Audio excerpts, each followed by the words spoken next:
So my name is Logan Johnson. I'm a senior studying business administration with a focus on legal studies with honors. And the program that I went on was the faculty-led trip to England for incoming freshmen. So for me, I actually was just kind of randomly checking my email going into my freshman year and saw a notice about a program kind of geared towards development for younger students, and we'd be going to England and I would get credit for it.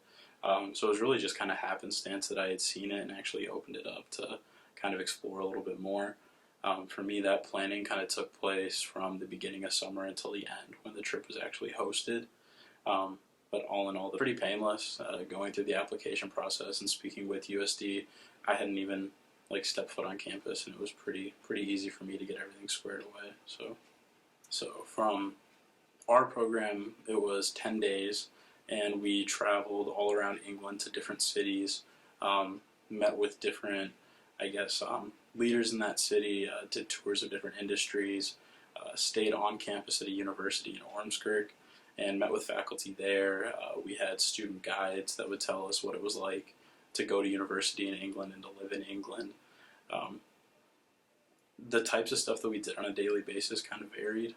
When we were in Liverpool, we did a bus tour, all the famous locations mentioned in Beatles songs, and we went to the first bar they ever played at, and we went to the houses they were raised in, and kind of learned about music and culture that way.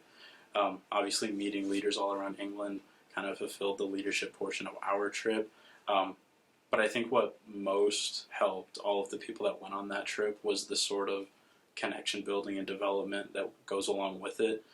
Obviously, the content of any course is important, but when you're traveling outside of the U.S., especially when you're just an 18-year-old kid and just graduated from high school, you're there with a group of students that you're going to know for 4 years. And the group that I went with, some of them I still talk to on a daily basis or see for several hours a week, whether it's in meetings or social settings. So it definitely gave me a soft landing at USD, kind of knowing people on campus, and then it allowed me to meet some pretty great friends too. My favorite part, I kind of go back and forth because for me, it was my first time really leaving the U.S. I had done kind of a little touristy trip to Mexico, which was fun, being able to see other countries and speak a different language, but it didn't really feel like I had traveled. I kind of stayed at a little resort the whole time, and we didn't really leave all that much, and then we kind of took off to the airport, and that was about it. I didn't think I learned much about Mexico itself. I was just kind of there.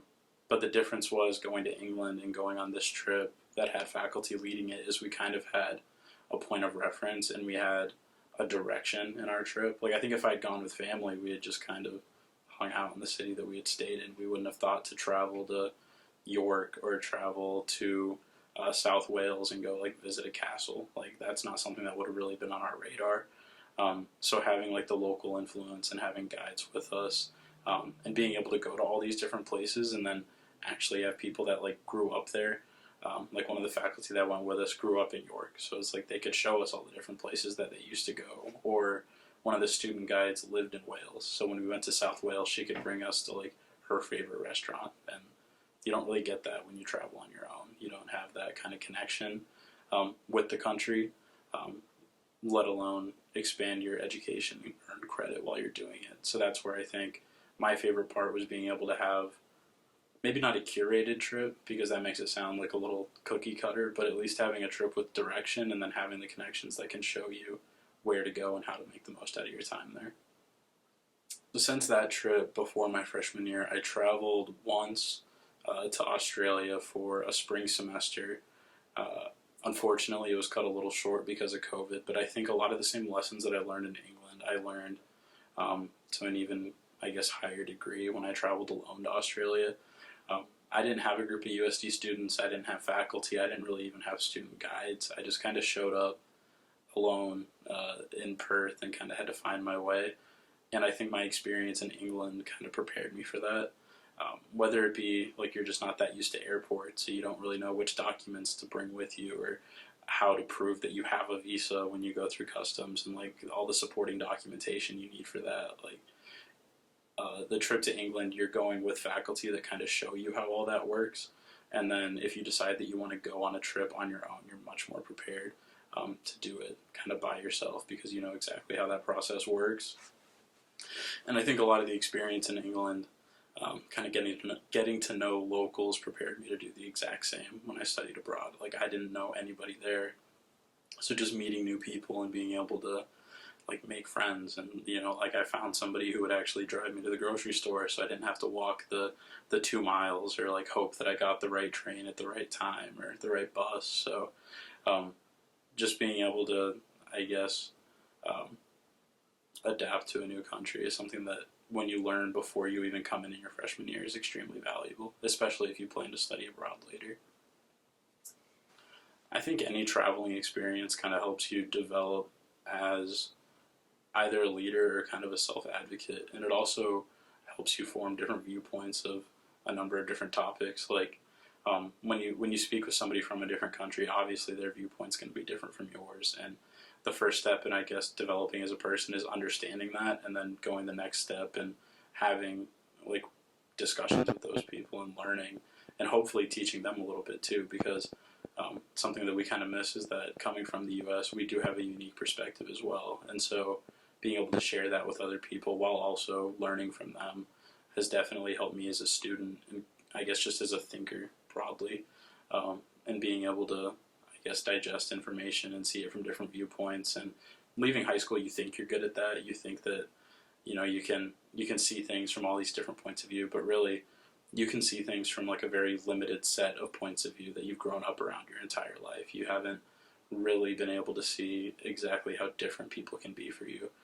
So in England, it was talking with students and faculty, and then in Australia, I lived in an international community where, like, I'd be having breakfast with an engineer from Iran, and then like a first-year student from Australia who's like a registered socialist in their country, and it's very different from here. But being able to have those like normal conversations and learn from them is something that I think every student can benefit from.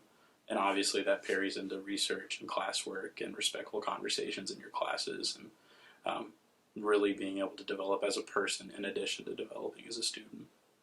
I think one thing that kind of took me by surprise was, and maybe this is just a very skewed perspective of my experience, but there's kind of a stigma around American travelers, but you shouldn't, I guess, be that concerned. Like at least in my trips, like there is that kind of like joking with you because you're from the United States, but everybody is much more curious than they are, I guess, already predisposed to dislike you. Is kind of like the constant, I guess, stereotype that you're fed, but. Kind of along that same vein, like when you're traveling to other people's homes and you're going to different countries, be very careful about what you say, because you don't want to make it seem like you're being disrespectful or dismissive or condescending. Like every single comment you make, especially when you're not from somewhere, can really come off the wrong way. So be very careful with how you present yourself. The rule of thumb that I used was like treat this like you're representing like your family, your university. Not to be dramatic, but your country, because a lot of times you are the only American, or at least the first American they'll meet. So go into something with an open mind. Go in respecting their country, respecting their viewpoints.